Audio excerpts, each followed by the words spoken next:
BJP Shahansha కథన కుతూహలానికి తెలంగాణలో into mark పడిపోయింది. 3 రోజుల తన పర్యటనలో పంక్తి భోజనాలు, ఇంటింటికి చక్కర్ల పేరుతో తెగ జోరుగా సాగిపోయిన అమిత్ షా కాషాయ సేన మీద కేసీఆర్ ర్యాపిడ్ ఫైర్ క్వశ్చన్స్ పడిపోయాయి. కేసీఆర్కు కోపం వచ్చింది. నిప్పులే కక్కేశారు. తెలంగాణకు 1,00,000 కోట్లిచ్చామంటూ అమిత్ షా అన్న మాటలకు లెక్కలు తీయమంటూ కేసీఆర్ కడిగి పారేశారు. డోంట్ టచ్ మీ టైప్లో అటాక్ కూడా ఇచ్చేశారు తెరాస అధినేత. అంతేకాదు, మేమే మీకు 50 కోట్లిస్తే మీరు మాకు విధిల్చింది ముష్టి 25 కోట్లంటూ బుట్టలోంచి ఇంకో పామును తీసి ఆయనపైకే విసిరిపారేశారు. అనాదిగా కేంద్ర రాష్ట్ర సంబంధాలు ఈ లెక్కల దగ్గరే తిరగబడిపోతున్నాయి. అక్కడ ఆంధ్రప్రదేశ్లో సైతం సరిగ్గా ఇదే రగడ రచ్చ. ఇంతిచ్చామంటుంది కేంద్రం, ఇచ్చింది ఇంతేగా అంటుంది రాష్ట్రం. ఎడతెగని వివాదం, అంతులేని మౌనం. ఆ పైన భేటీలు, చర్చలు షరామామూలే.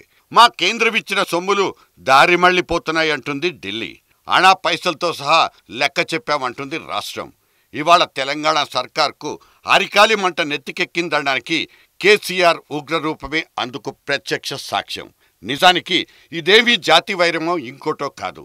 పన్నుల రూపేణా కేంద్ర సర్కారుకు తాము సమర్పించుకుంటున్న సొమ్ములో మా వాటా పెంచమంటాయి రాష్ట్రాలు.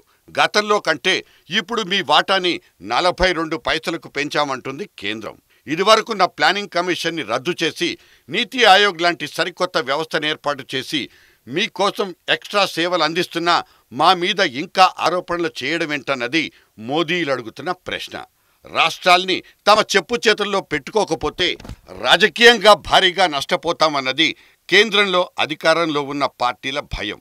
తాళ్లు బిగిస్తుంటాయి.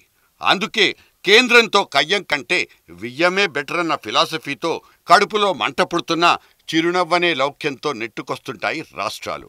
గతంలో ఎన్టీఆర్ వంటి ముఖ్యమంత్రులు కేంద్రంలో ఉన్న ఆనాటి కాంగ్రెస్ ప్రభుత్వం పైన కత్తులు దూశారు. మమ్మల్ని బిచ్చగాళ్లనుకుంటున్నారా అంటూ పిడికిలి బిగించి ఫ్రంట్లను కూడగట్టారు.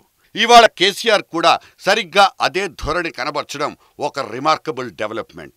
నిజానికి నిన్న తెలంగాణలో ముగిసిపోయిన అమిత్ షా పర్యటన 100% రాజకీయ పర్యటనే. బీజేపీ దక్షిణాది దండయాత్రలో భాగం కూడా. పనిలో పనిగా కేసీఆర్ది కుటుంబ పాలనంటూ అమిత్ షా విసిరిన రాళ్లు ఆయన్ని బాగా గాయపరిచాయి. 2019లో తమదే విజయం అంటూ ఆ బీజేపీ నాయకుడు పేలినా వాటిని కేసీఆర్ అంతగా సీరియస్గా తీసుకునేవారు కాదేమో కానీ పోతూ పోతూ 1,00,000 కోట్లిచ్చామంటూ పుండు మీద జల్లిన కారం ఈ గర్మీకి అసలు కారణమైంది.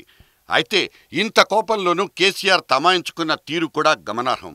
అమిత్ షా మీద తనకొచ్చిన కోపాన్ని మోదీ మీదకు మాత్రం నెట్టలేదు కేసీఆర్. ఆయన పెద్దాయనంటూ పనిలో పనిగా కితాబు కూడా ఇచ్చేశారు కేసీఆర్. ఈ డిప్లొమసీలో భాగంగానే రాష్ట్రపతి ఎన్నికల్లో తమ పార్టీ మద్దతు ఎవరికివ్వాలో ఇంకా నిర్ణయించుకోలేదంటూ చెప్పడాన్ని కూడా గమనించవచ్చు. మొత్తం మీద తెలంగాణలో సమ్మర్ హీట్ రాజకీయాలకు సైతం అంటుకుంది. నా పుట్టలో వెలుపెడితే కుట్టనా?